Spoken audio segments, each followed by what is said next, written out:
I'm going to go out on a limb here and say you feel just a little bit different than you did a few days ago.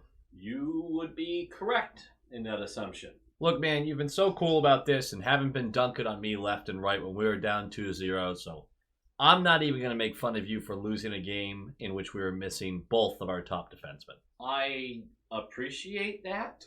I'm not even going to make fun of the fact that you employed Tony DeAngelo knowing that it was going to have a negative effect at some point. Thank you. I'm so nice that I'm not even going to make fun of the fact that Rod the Bod Brindamore was a total crybaby the entire game, and it was getting sadder throughout the entire process. Oh, fuck off. You want to talk about rods? I'm betting that Marchand's nose is bigger than any Bostonian's rod. First of all, vulgar. Second of all, still gives you like 8 inches to work with. Low quality fans of a high quality Bruins team that is a dub! The second of the campaign, 2 down, 14 to go. Huge win! Thank you, Lucky Jersey. Thank you, Tony DeAngelo, you dumb shit. Holy smokes! Woo! Guys, massive win. And look, there's gonna be negatives to talk about. We'll get there. But the biggest thing here is 2-2. Series is tied. It is on. It is now a best of 3. Now look, this is still anyone's series. But momentum's on our side. Things are spicy. The special teams are there. Ah! We're in it, baby! Did you think? Now look, we all believe, right? But the point of believing isn't to just assume it's going to happen. It's knowing it's possible, right? When we went down 2-0, I'm not sitting here like I know we're winning the series. I was sitting here going, they still have a chance. It's not over.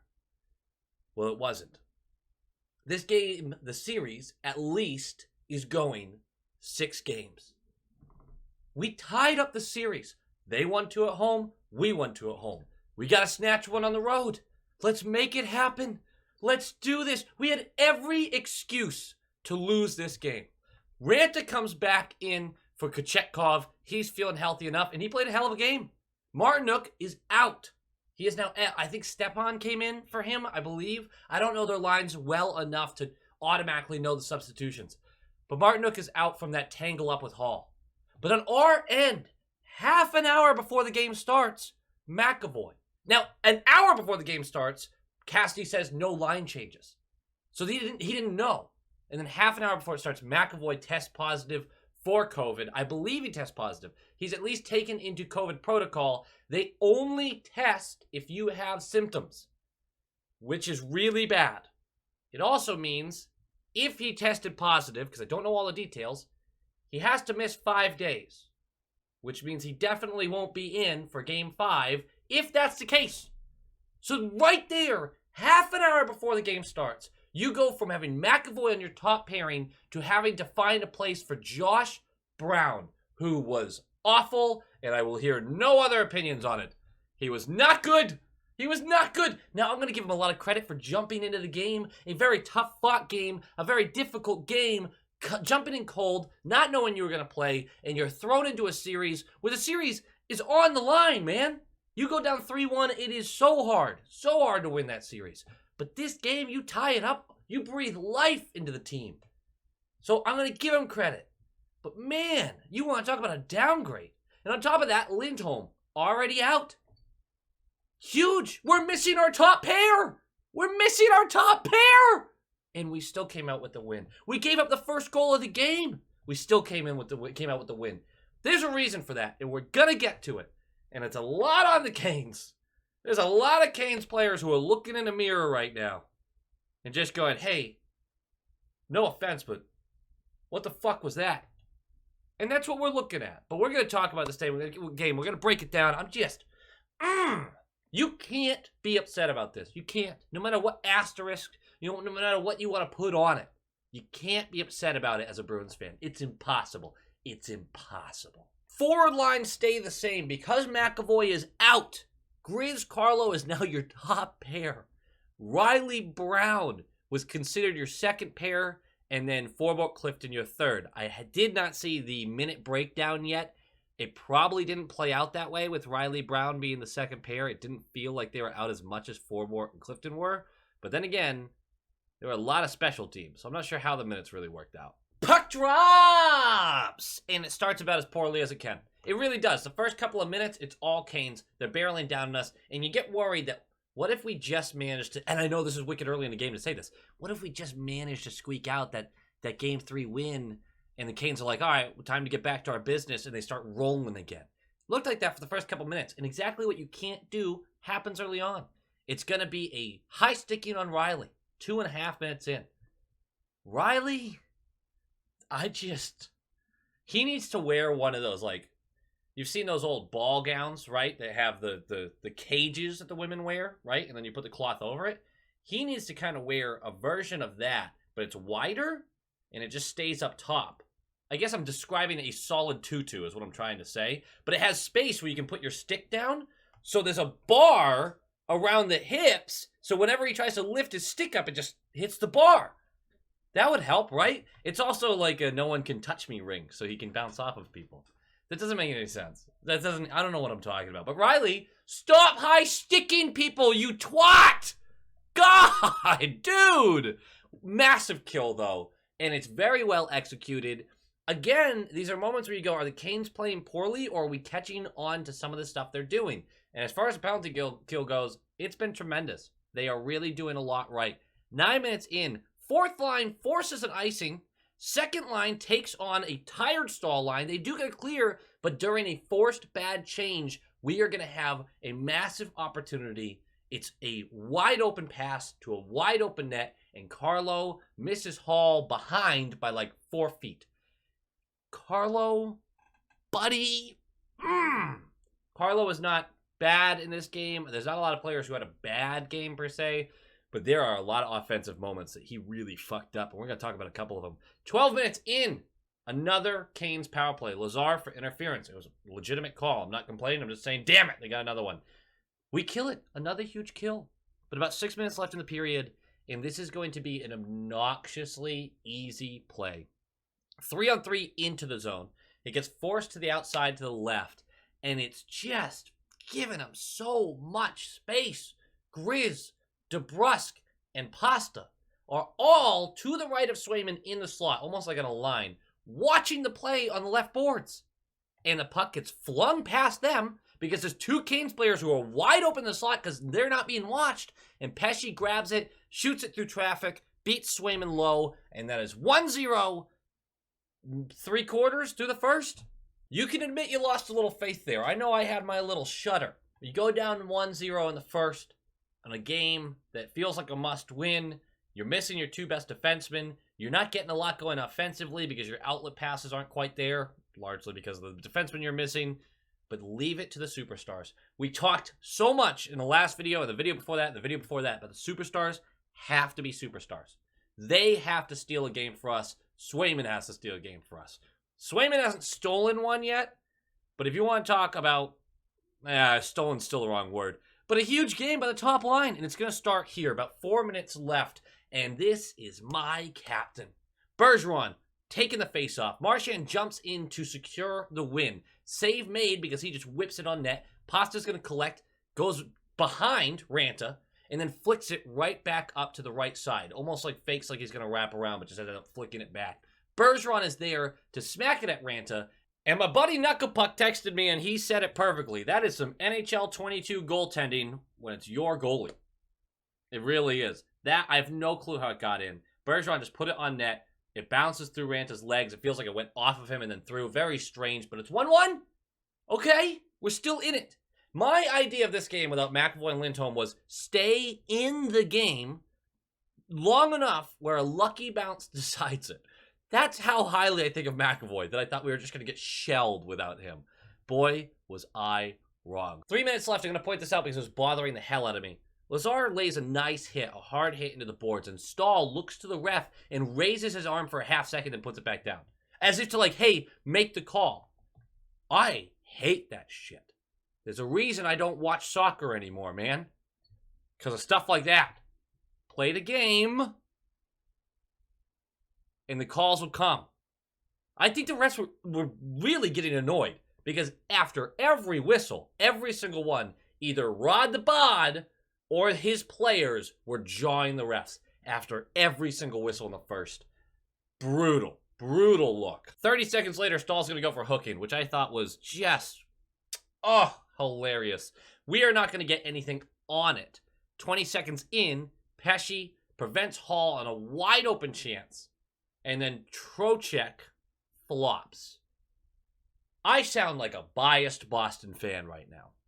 But someone please link me a photo that shows that his stick actually got the guy's skates.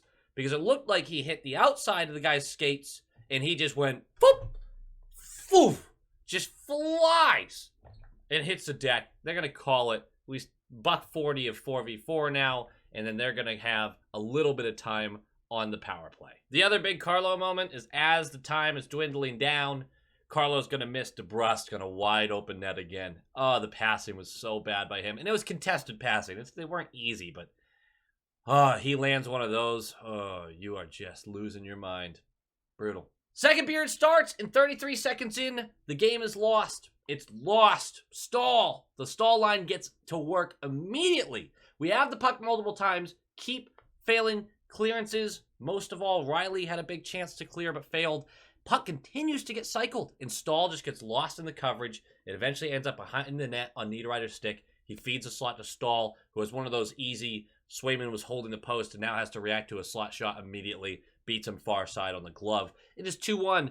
And again, deflating. 33 seconds into the period.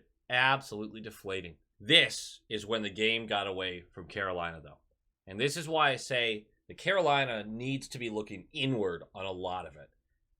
This game was a good win for the Bruins, but it has a lot to do with very undisciplined, dumb penalties by the Canes. Now, certain Canes fans will complain that we didn't get called for some stuff. They took 9 penalties. We took 5. I think that's how it worked out. 9 power plays to 5. And sure, I'll believe you. I don't notice Bruins penalties as much as an opposing team fan will, and vice versa, right? Bias. But you can't point to a single one of these 9 power plays and say, well, that's not a penalty. You can't. They're all penalties. Every single one. You took 9 blatant penalties. That's not good. That's not good. You're not going to win a lot of games like that. That's just it. We're a minute into the second. They just scored a goal. They have momentum. And Forbort lays out Svetch on our side of the ice and then goes back to the front of the net to protect the slot. And Svetch gets up and just cross-checks him in the back. Knocks him over. Now, yeah, I'm surprised Forbort fell from this and looked powerful. Svetch is not a small man. He is a powerful dude. But it was a blatant cross-check. And if you want to call that kind of stuff, it's been getting called all playoffs. Every team's been dealing with this. 37 seconds into the power play, Trocheck gifts us. He has a wide open clear chance. No one around him. He can just flick it down the ice. But he flips it high, and it goes out of bounds. It is 5-on-3 for $1.23. Now you'd think, because I just said this is where they lost the game, right? Because again, blatant penalty. 5-on-3, we don't score in that minute 23. And then the rest of the power play, 5-on-4, we don't score. Now you'd think from what I said in previous videos about, hey, you have to score here, else momentum gets away from you. And I believe that in this game, that momentum got away from us by not scoring on it. I'm pointing out where the tide started turning, where they started taking all these calls. When we're talking about time that you can't be on offense, you can't get an insurance goal. And it was hurting them. It really was. Midway through this period, Coyle is going to bump up to the Haula line, and Haula is going to slot down to the third line. So they're going to basically swap, which I thought was kind of interesting. It would kind of be a mixed bag throughout the game, but clearly Bruce is trying to fluff them up because it's 2-1. You got to make some changes. You got to make some adjustments. Certain centers might be getting crushed on the faceoff dot against certain opposition. Just worth looking at that kind of stuff. And Coyle, I thought, was holding his own in this game pretty damn well. 6:20 left in the second period. Pasta gets hooked by Teravainen. Couple of missed chances, no dice in the power play. Again, you have this power play that has a chance to make a difference, and it has not done so.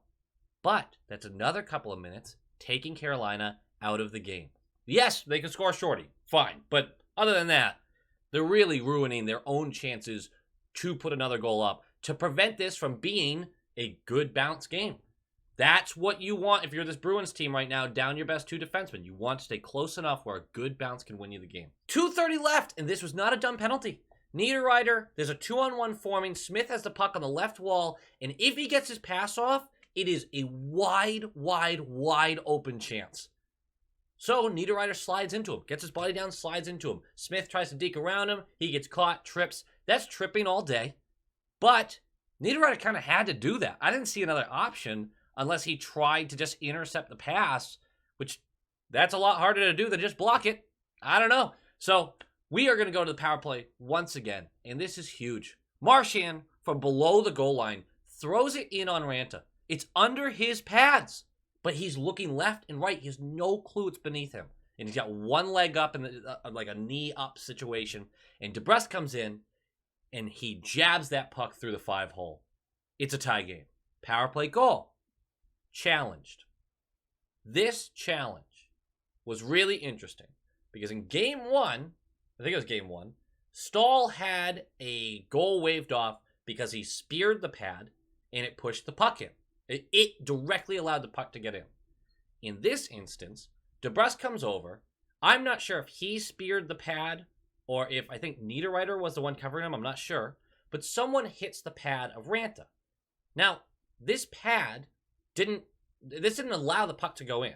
The pad gets moved. Everyone's jostling around fighting. They're pushing each other. And then DeBrusk manages to get over to the puck and hit it in. To which Ranta finally realized it was there just a half second too late. I think there's an argument for that's a lot of contact and the stick does move the pad. And I think it was DeBrusk's stick. But there was so much incidental contact between the players. And Ranta didn't know where the puck is, so we're not really talking about his ability to make the save. That's close enough to me for it to go with whatever the call on the ice was, which is a goal. And it is upheld as a goal. So it's a tie game, and we are going to go back on the power play for delay of game because they failed a challenge. Trocheck does get a shorthanded breakaway, misses a net, huge. And then, with 1 minute left, Bergeron takes a stick to the eye. Lots of blood. And Aho, you are my favorite Carolina Kane. You really are. This was a dumb fucking play. It did not make sense why the stick got that high at that velocity. But hey, he missed a stick lift, went right into the eye. Bergeron had to get stitches under the eye. He looks super hot. Don't worry, still looks super hot.